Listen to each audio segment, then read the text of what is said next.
Hi everyone, it's Kim. Thanks for joining me. Last time to celebrate Summerween in the month of July, I made a little coptic stitched Halloween book. And since we're nearing the end of July, we better get in Christmas in July. So I made another identical coptic stitch book, but this time with the theme of Christmas. I did things a little different this time, and I learned a few things along the way. So I will share um, what what happened while I was working on this book. So it's the same 5 by 5 book. This one has more of kind of a story than the Summerween one did. 4 signatures again. This time I attached the backside of all my signatures together and I attached the signature page to the cover. So I only have 4 sections, or one, two, three, yes, 4 sections to decorate. I did make this a pop up book, so I'll share what I did. So to start off, we got our mailbox here, letters for Santa going to the North Pole. I stamped this in gold, and it's just not, when I set it down, you won't really be able to read that very well for whatever reason, but you can see what it says. And then I've got my little letter. Again, nothing that I'm using is new. It's stuff that I went and dug out of my stash. And for my mailbox, that is from Spellbinders, the parcel and post mailbox. And then I did use the stamp, parcel and post sentiments. And then for all the greenery, it's from the parcel and post Christmas decorations. So this came out 1 or 2 years ago. Time goes by so fast I can't keep track. But that will get us started for mailing a letter to Santa. Then it winds up where Santa's getting ready to load up all his packages in his big bag. We've got our elf doing all the work here in the toy shop. To start with my pop-up, let me show you that. You can kind of see it this way. His Santa's bag pops up. That is using the postage pop-up die from Karen Burniston. Now, when you look at this, the pop-up is on the right-hand side of the card. On mine, it's on the left-hand side.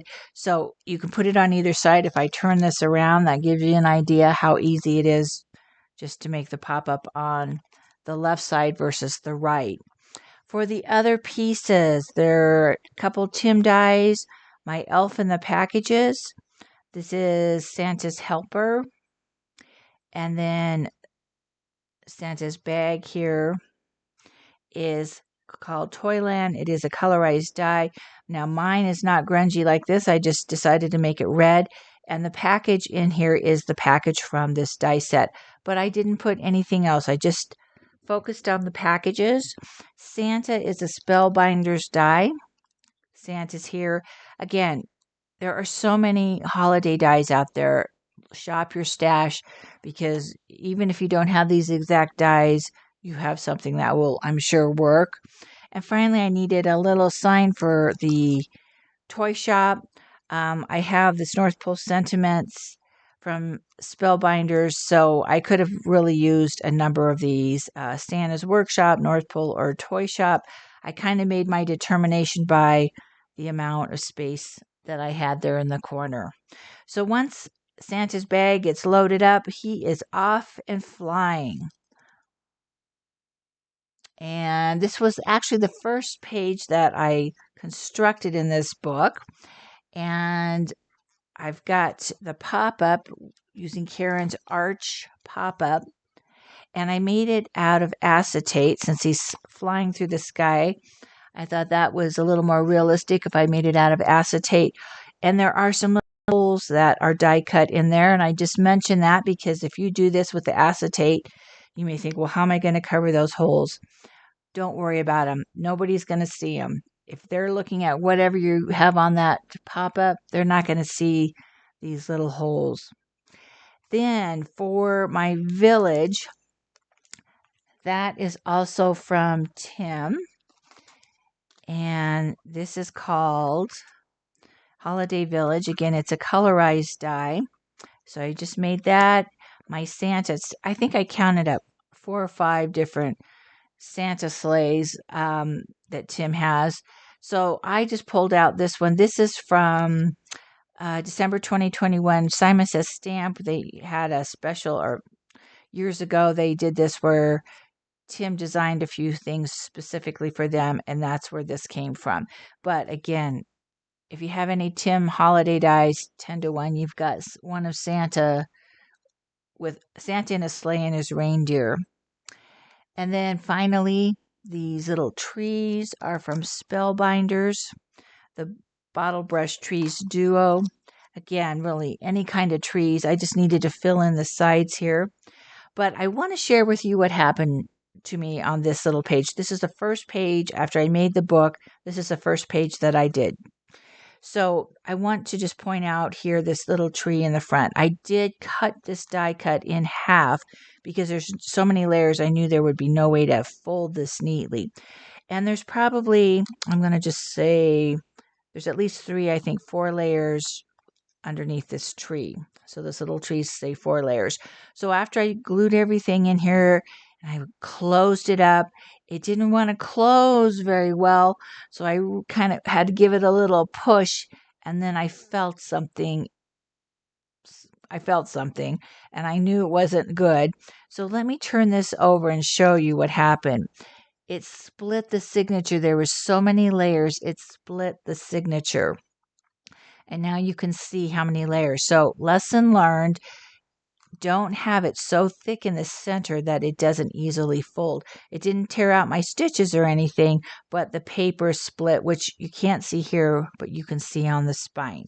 So I should have, had I known that, I should not have put quite as many layers. I could have foregone at least one of the layers on the bottom, or position this differently so I didn't have 4 layers in the center.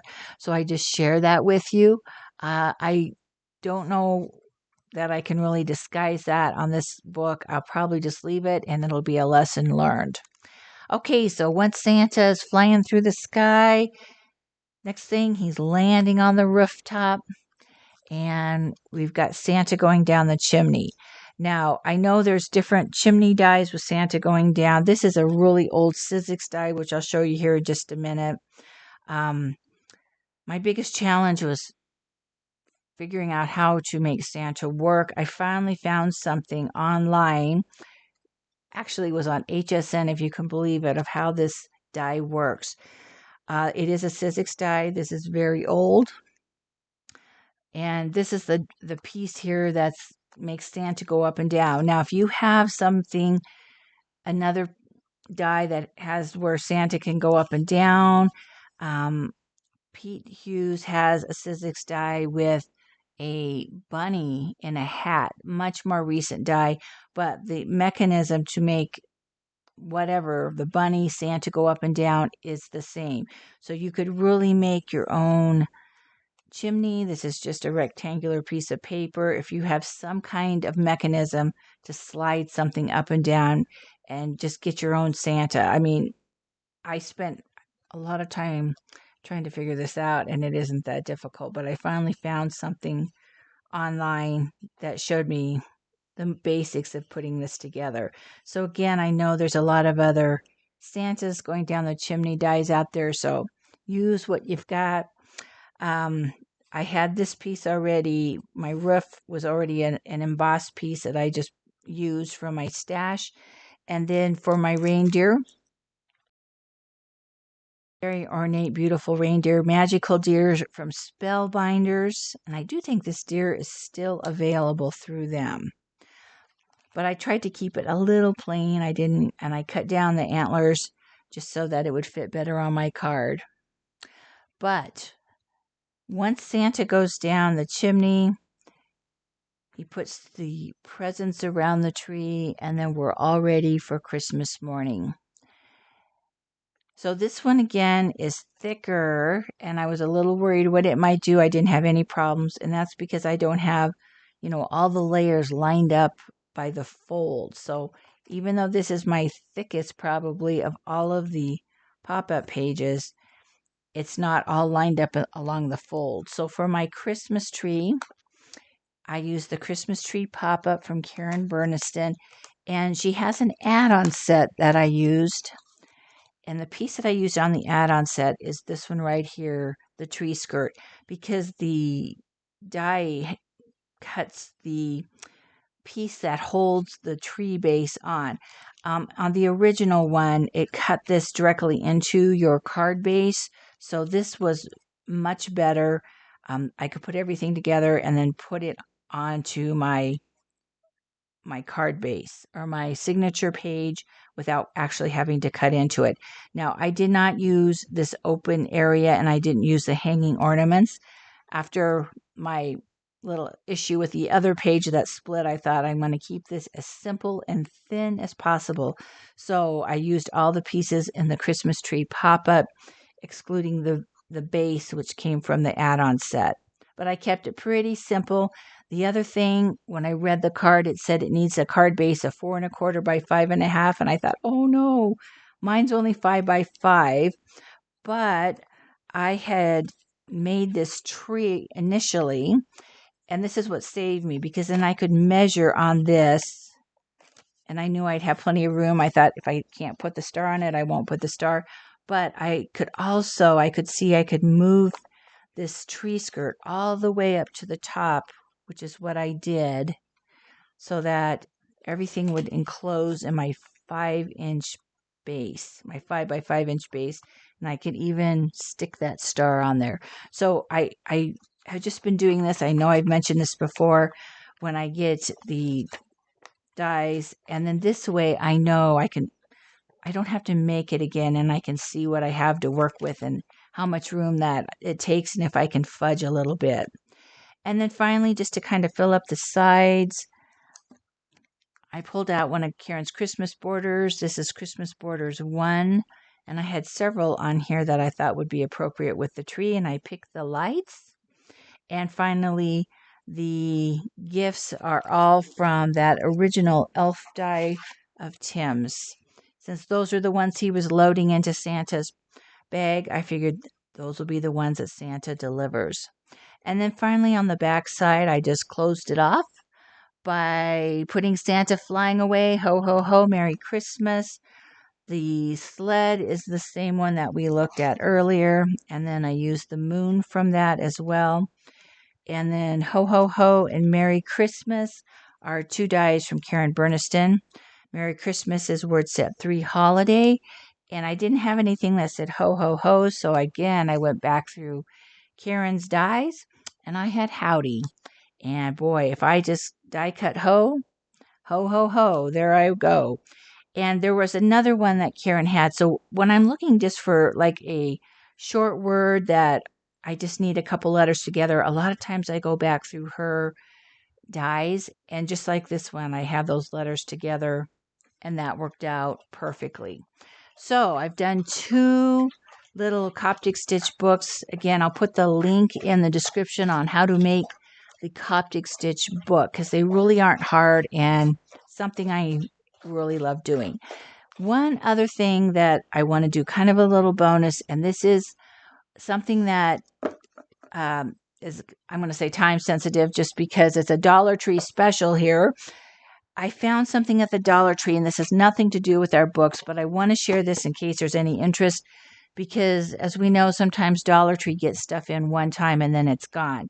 So be aware, this is, I'm doing this video the end of July 2026. So if you're watching this at a much later date, these products probably won't be available at the Dollar Tree. And as I've often found, not every Dollar Tree has the same thing. So this is baking liner, or basically parchment paper, that is decorated for Winnie the Pooh, Mickey and Minnie Mouse, and they also had Garfield, and I believe the other character is Stitch. Since Stitch isn't from my generation, I'm just going to make a guess on that one. But let me show you what this is. It comes with this nice little sticky little peel-off thing. Hang on to this, because it works great to put this back on here, and then you're not having it roll all over the place. But let me show you what the pattern is. And it is kind of slick. It's like parchment paper, or it is parchment paper. And it is, oh, I was going to measure this. It's a little over 11 inches long, and then you can cut it however wide or length, whichever. So let me show you what I did with this. When I saw this, I thought this would make some great backgrounds. I believe this was $1.50 a box. So I knew I could make a ton of backgrounds with this if this worked. Let me show you what I did and the backgrounds that I created. And I'll start with Minnie first, and I've made some cards, and I will share those with you first, or I'll share those as well. So on this one, I have a piece of white paper on the back. Since this is somewhat translucent and too light to use on a background, I thought I need to attach it. And I used double-sided tape to attach to a piece of cardstock, whatever weight you have. So I started with white paper, and I'll show you the design. So this was the Minnie package. This was the Mickey package that has both Minnie and Mickey. And then here is Winnie the Pooh. And then I thought, I could maybe put a little bit of color depending on what I'm doing with my card. Maybe I want a little color. So I used a light kind of blue color to put behind behind Winnie. And I'll show you, I've used this, so I will show you what I did. I'm going to show you how I did this really quick. It is not difficult.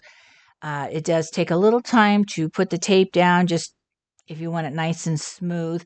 And again, if it's not down there perfectly, by the time you are done decorating the card, you're not going to notice. So I'm going to do the Mickey one. I've already put my tape down on my cardstock. I'm going to use yellow. And, if you want to test it out first, I just opened this up just to see what this looked like. I put red behind it, but I did not like that. It made it too dark. But here, you can just kind of compare the white versus a piece of colored cardstock behind there. So let me show you how I did this. The other thing you need to know is the direction. So I won't go into all the measurements. You'll be able to figure that out if you decide to do this. But if I cut this out and I want to use like the minimum amount, this is more of a landscape pattern. On Minnie, you could use it because Minnie goes every which way. I could use it more of a portrait. And then Winnie the Pooh was like this, more of a landscape. But let's say I want to make my cards portrait instead of landscape. I can do that, but just because of the way this works, the length I'm cutting is from here to here, up and down. This is the width of it. So I need to cut it a little longer, and I'll have a little extra, and that's just the way it is. That's fine. I got a ton. I'm not really like quote unquote wasting it. So I have some wide double-sided tape, and I did not try this with like a glue stick or anything. This is slick, and I thought the double-sided tape, white tape, will hold it down. This comes in different widths. This I think is about 4.5. So for me, the easiest way to do it, and what made the most sense as far as using my tape in the best way, was to put it across this way. So I've got 2 layers, and then I, took the roll and just put one little bit here and another end a little bit here, instead of rolling another thing and wasting a bunch of it. So once I got this down, I want to burnish it really, really good. And that will just save you a lot of problems, and it will also make this tape easier to come up. So once I get to this point, I'm going to take my paper and I'm going to lay it down.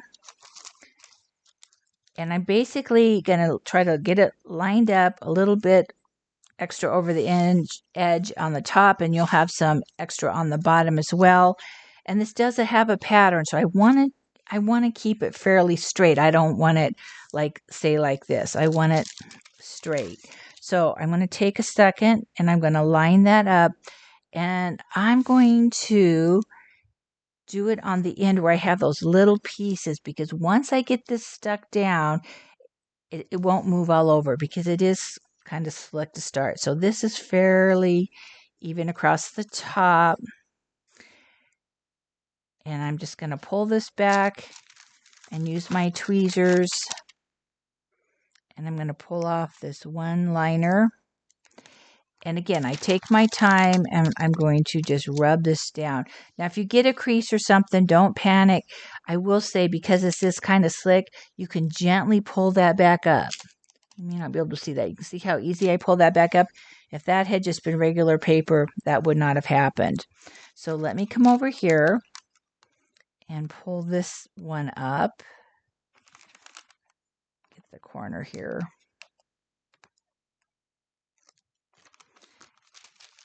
And I'm going to lay that down.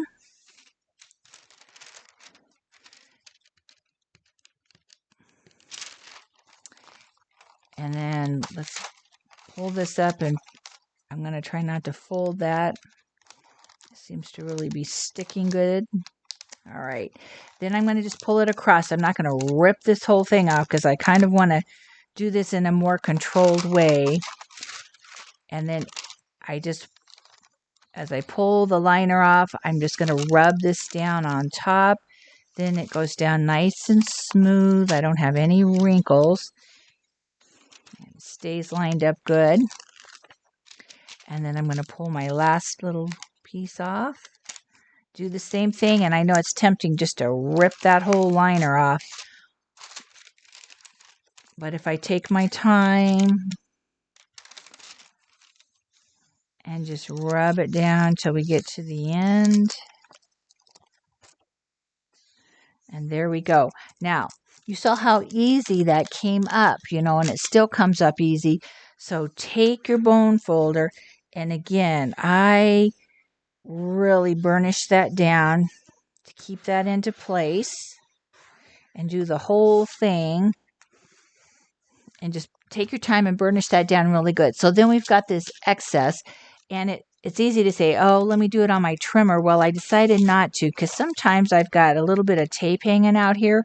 So I found it best to take a pair of scissors with, the long blades, not your little trimmer scissors, and just cut this along. So then if there is glue, or not tape, I should say, hanging out, the sticky part is easy to get off your scissors. I'd rather be cleaning my scissors than my trimmer. So let me show you what I did with this. Again, this may not be anything you're interested in, and you may like it more to go bake with it, but in case you want to make some background. So here's what I did. I pulled out my Steamboat Willie stamps from Spellbinders, and so I've got Minnie on this one, but this is using the white background. And then I have Winnie the Pooh. This is using the tape with the blue background. So again, here's the difference, blue and white.